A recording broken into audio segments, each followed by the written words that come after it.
No, now, Bwala, if you do a tie back to the year 2023, APC had so many governors.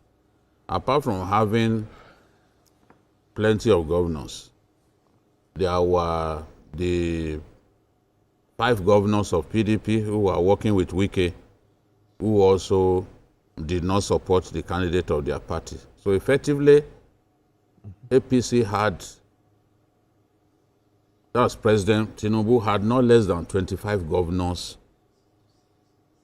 literally backing his aspiration. But at the end of the day, APC lost not less than 10 states that it was in control of. And the president didn't win even half of those 25 governors that openly professed interest in his aspiration. So talking about the fact that governors are joining the party, don't you think it's not a guarantee of victory, given what transpired in 2023? In politics, nothing is guaranteed until it happens. But in politics, we have science. That's why they call it political science. There are science behind political activities and trajectory. And then even the common man sometimes can see. For example, your point about the governors he had.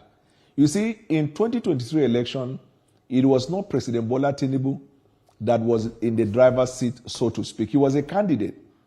But the forces on earth were not forces he had control over.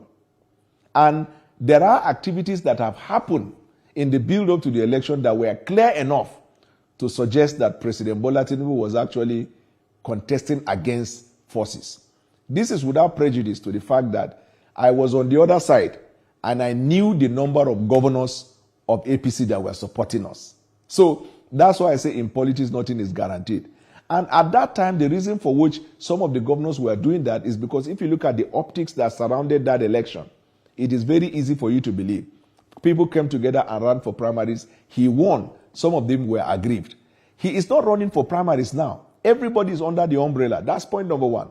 Point number two, he has had enough time to engage. And there is something I have discovered with Ashwaji Bola Tinubu since I've come to know him.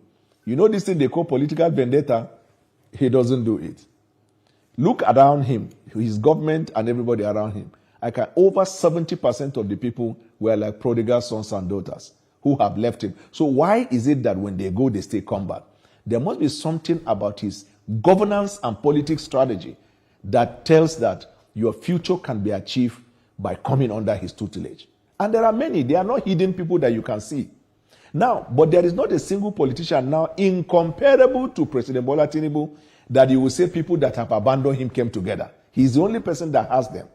Then two, going forward, yes, there might be governors or a governor or governors that may secretly be backing the other opposition. Yes. But if you look at, if you do comparative analysis of the pre-2023 election and look at where we are today, President Bwala Tinubu has gained more grounds than the ground that he has lost in 2023. So he's in a better footing, so to speak, at the moment as compared to when he was not in control of the campaign.